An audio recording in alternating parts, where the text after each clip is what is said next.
not too heavy storytelling, but first up, we're going to be reading the Bible, but first up, we're going to be, after the Bible, we're going to be we're going to be doing the synopsis with Kimberly, and then you're going to be reading the Hide Warrior, the Pilgrim's Progress. I hope you guys enjoy. Make sure to like button, subscribe, and hit the bell to never miss another video. Here's my dad to read the Bible.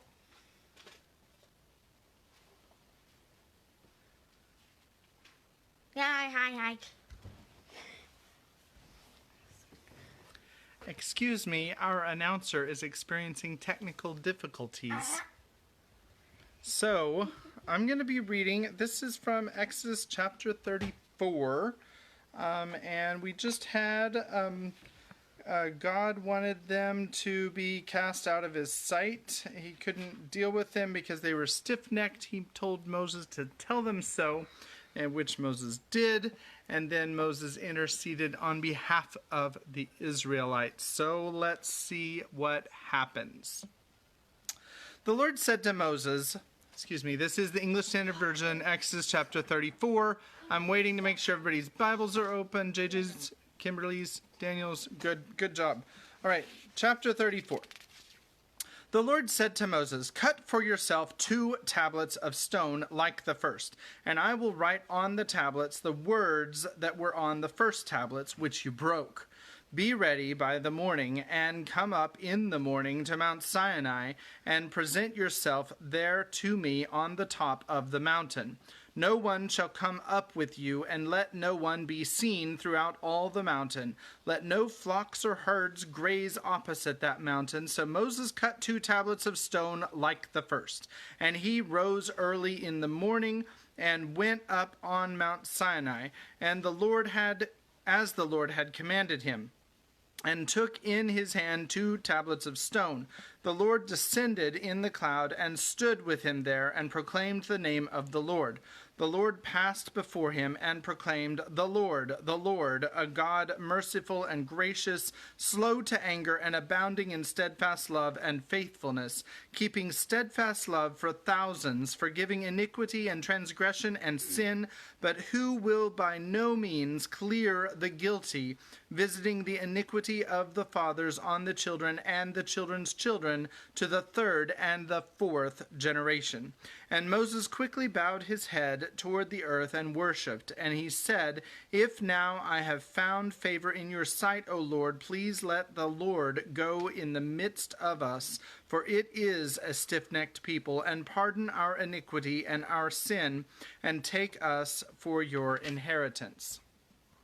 And the Lord said, "Behold, I am making a covenant before all your people. I will do marvels such as have not been created in all the earth or in any nation.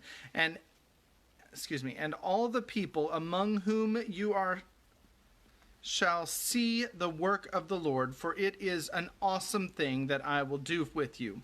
Observe what I command you this day. Behold, I will drive out before you the Amorites, the Canaanites, the Hittites, the Perizzites, the Hivites, and the Jebusites. Take care lest you make a covenant with the inhabitants of the land to which you go, lest it become a snare in your midst. You shall tear down their altars and break their pillars and cut down their Asherim, for you shall worship no other God, for the Lord whose name is jealous is a jealous God. Lest you make a covenant with the inhabitants of the land, and when they whore after their gods and sacrifice to their gods, and you are invited, you eat of his sacrifice, and you take of their daughters for your sons, and their daughters whore after their gods, and make your sons whore after their gods. You shall not make for yourself any gods of cast metal. You shall keep the feast of unleavened bread. 7 days you shall eat unleavened bread, as I commanded you, and at the time appointed in the month Abib, for in the month Abib you came out from Egypt. All that open the womb are mine. All that open the womb are mine. All your male livestock, the firstborn of cow and sheep, the firstborn of a donkey you shall redeem with the lamb, or if you will not redeem it, you shall break its neck. All the firstborn of your sons you shall redeem, and none shall appear before me empty-handed.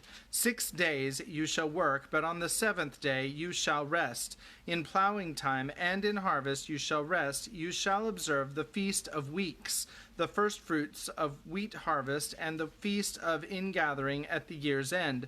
3 times in the year shall all your males appear before the Lord God, the Lord of Israel. For I will cast our nations before you, and enlarge your borders. No one shall covet your land when you go up to appear before the Lord your God 3 times in the year.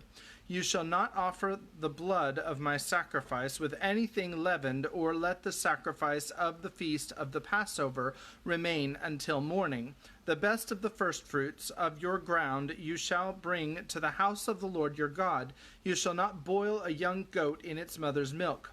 And the Lord said to Moses, Write these words, for in accordance with these words I have made a covenant with you and with Israel.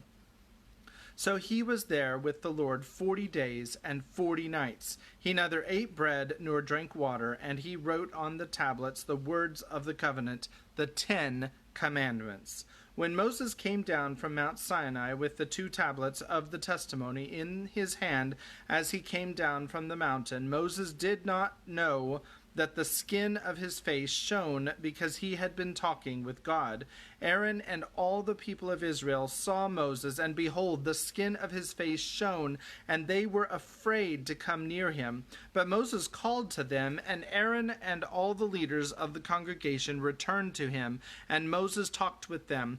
Afterward, all the people of Israel came near, and he commanded them all that the Lord had spoken with him in Mount Sinai. And when Moses had finished speaking with them, he put a veil over his face. Whenever Moses went in before the Lord to speak with him, he would remove the veil until he came out.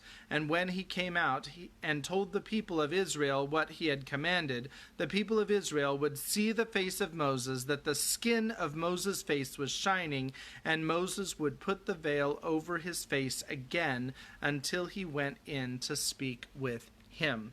So, yesterday, I believe it was, or maybe the day before, we talked about the tablets of stone, the ones that God carved, and I mentioned that it's not like the 10 Commandments, and we, have nice and neat, like in lined paper, where you have nice big giant spaces in between.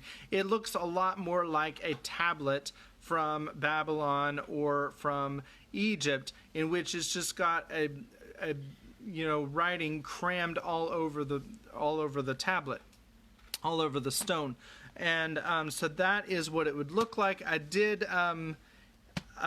look it up today, and it was 600 and something laws that the Jews actually even today adhere to from the Torah, and so that is what would be written on the tablets. It was the 600 and something laws that are listed. It says the law, the commandments of the Lord.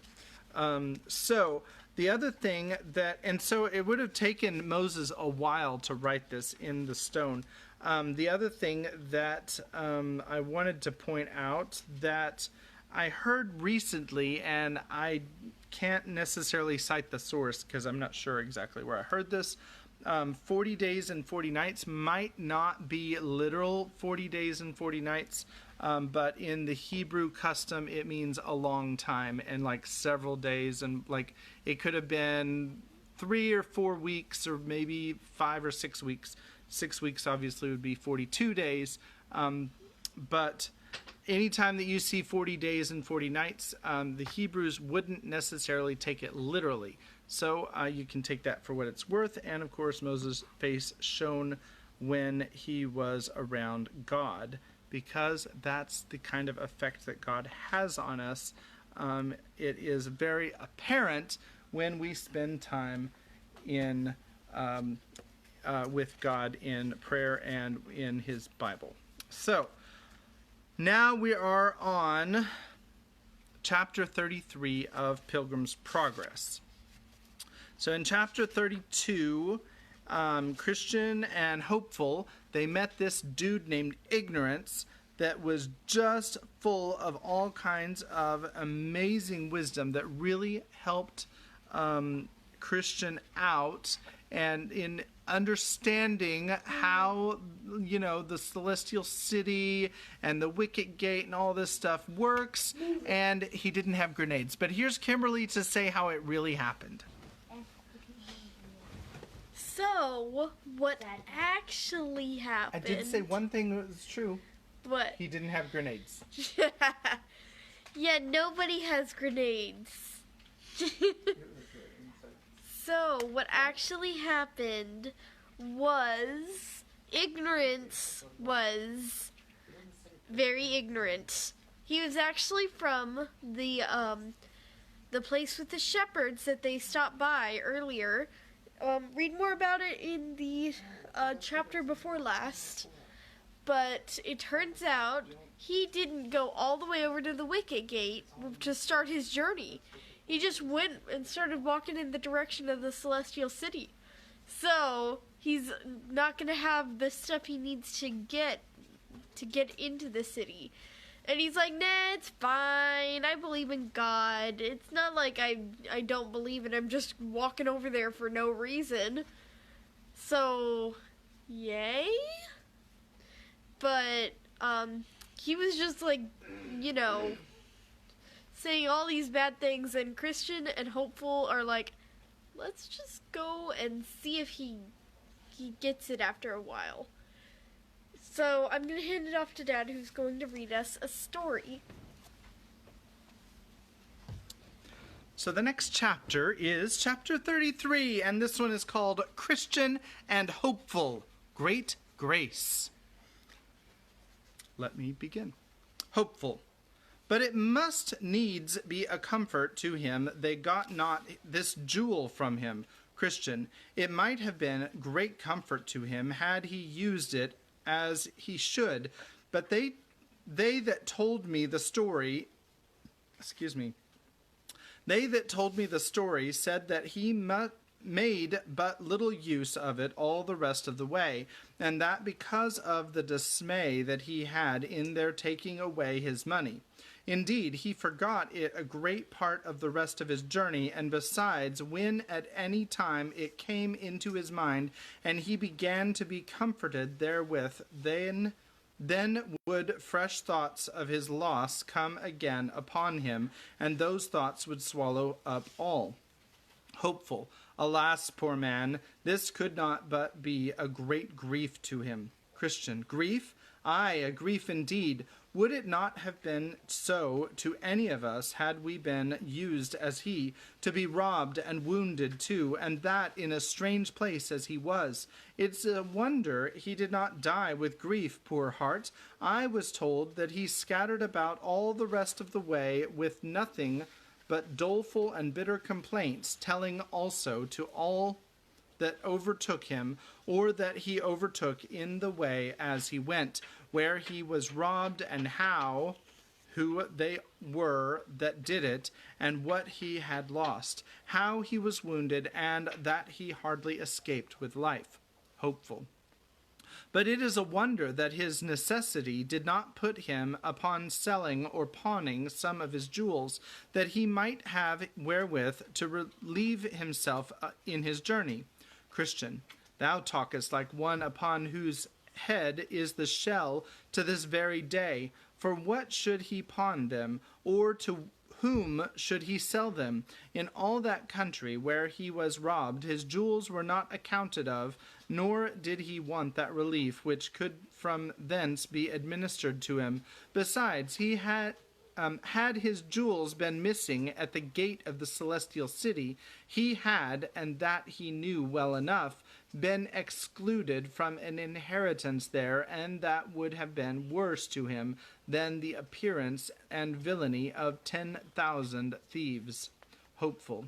Why art thou so tart, my brother? Esau sold his birthright, and that for a mess of pottage, and that birthright was his greatest jewel, and if he, why might not little faith do so too? Christian.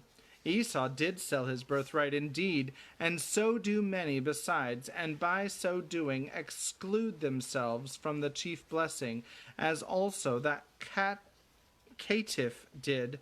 But you must put a difference betwixt Esau and little faith, and also betwixt their estates. Esau's birthright was typical, but little faith's jewels were not so. Esau's belly was his God, but little faith's belly was not so. Esau's wants lay in his fleshy appetite, little faith's did not so. Besides, Esau could see no further than to the fulfilling of his lusts. For I am at the point to die, said he, and what good will this birthright do me? But little faith, though it was his lot to have but a little faith, was by his little faith kept from such extravagances, and made to see and prize his jewels more than to sell them, as Esau did his birthright. You read not anywhere that Esau had faith, no, not so much as a little, therefore no marvel where the flesh only bears sway, as it will in that man where no faith is to resist. If he sells his birthright and his soul and all, and that to the devil of hell, for it is with such as it is with the donkey, who in her occasion cannot be turned away.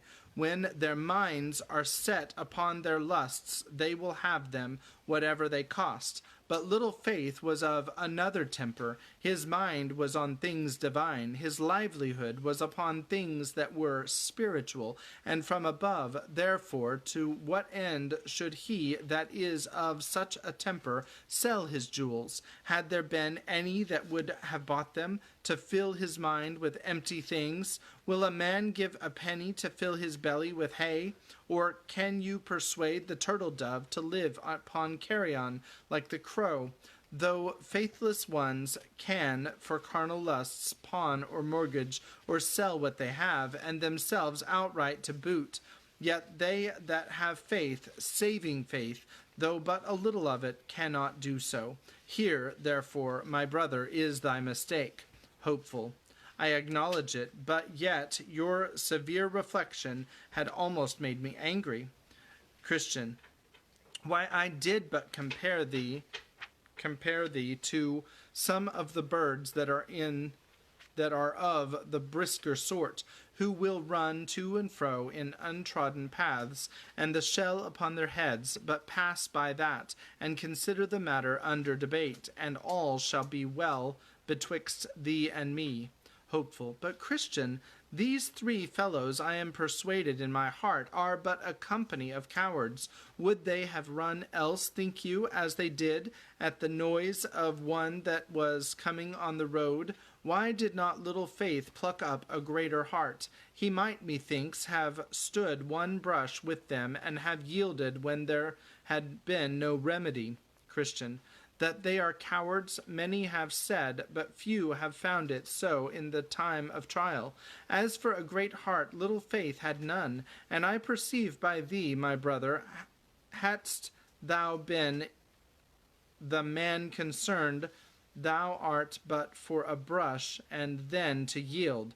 And verily, since this is the height of thy stomach, now they are at a distance from us. Should they appear to thee as they did to him, they might put thee to second thoughts. But consider again that they are but journeymen, thieves. They serve under the king of the bottomless pit, who, if need be, will come to their aid himself, and his voice is as the roaring of a lion. I myself have been engaged at this little faith was. as this little faith was, and I found it a terrible thing. These three villains set upon me, and I, beginning like a Christian to resist, they gave but a call, and in came their master. I would, as the saying is, have given my life for a penny, but that, as God would have it, I was clothed with armor of proof. Aye, and yet, though I was so harnessed, I found it hard work to quit myself like a man. No man can tell what in the combat attends, but he that hath been in the battle himself. Hopeful. Well, but they ran, you see, when they but suppose that one great grace was in the way. Christian. True. They have often fled, both they and their master, when great grace hath but appeared. And no marvel, for he is the king's champion. But I trow you will put some difference between little faith and the king's champion. All the king's subjects are not his champions, nor can they, when tried, do such feats of war as he. Is it meet to think that the little child should handle Goliath as David did, or that there should be the strength of an ox in a ren? Some are strong, some are weak, some have great faith, and some have little. This man was one of the weak, and therefore he went to the wall. Hopeful. I would it had been great grace for their sakes. Christian. If it had been he might have had his hands full. For I must tell you that though great grace is excellent good at his weapons, and has and can, so long as he keeps them at sword's point, do well enough with them, yet if they get within him, even faint heart, mistrust, or the other, it shall go hard, but they will throw up his heels. And when a man is down, you know what can he do. Whoso looks well upon great grace's face will see those scars and cuts there that shall easily give demonstration of what I say. Yea, once I heard that he should say, and that when he was in the combat, we despaired even of life. How did these sturdy rogues and their fellows make David groan, mourn, and roar? Yea, Haman and Hezekiah too, though champions in their days, were forced to bestir them when by these assaulted, and yet, notwithstanding, they had their coats soundly brushed by them. Peter upon a time would go try what he could do, but though some do say of him that he is the prince of the apostles, they handled him so that they made him at last afraid of a sorry girl. Besides, their king is at their whistle, he is never out of hearing, and if at any time they be put to the worst, he, if possible, comes in to help them. And of him it is said, the sword of him that layeth at him cannot hold, the spear, the dart, nor the habergeon. He esteemeth iron as straw, and brass as rotten wood. The arrow cannot make him fly. Sling stones are turned with him into stubble. Darts are counted as stubble. He laugheth at the shaking of a spear. What can a man do in this case? It is true, if a man could at every turn have Job's horse, and had skill and courage to ride him, he might do notable things, for his neck is clothed with thunder. He will not be afraid as a grasshopper. The glory of his nostrils is terrible. He paweth in the valley, and rejoiceth in his strength. He goeth on to meet the armed men. He mocketh at fear, and is not affrighted, neither turneth he back from the sword. The quiver rattleth against him, the glittering spear and the shield. He swalloweth the ground with fierceness and rage, neither believeth he that it is the sound of the trumpet. He saith among the trumpets, Ha ha!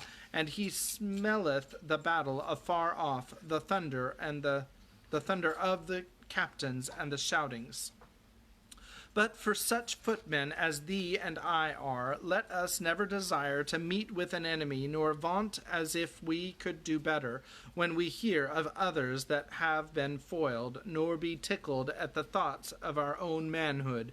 For such commonly come by the worst when tried. Witness Peter, of whom I made mention before. He would swagger, aye, he would, as his vain mind prompted him to say, do better and stand more for his master than all men. But who so foiled and run down by those villains as he? When therefore we hear that such robberies are done on the king's highway, two things become us to do: to go out harnessed, and to be sure to take a shield with us. For it was for want of that he who said so lustily as Leviathan could not make him yield. For indeed, if that be wanting, he fears not at all. Therefore, he that had skill hath said, above all, take the shield of faith, wherewith ye shall be able to quench all the fiery darts of the wicked. It is good also that we desire of the king a convoy, yea, that he will go with us himself. This made David rejoice when in the valley of the shadow of death, and Moses was rather for dying where he stood than to go one step without his God. O my brother, if he will but go along with us, what need we be afraid of 10,000s that shall set themselves against us?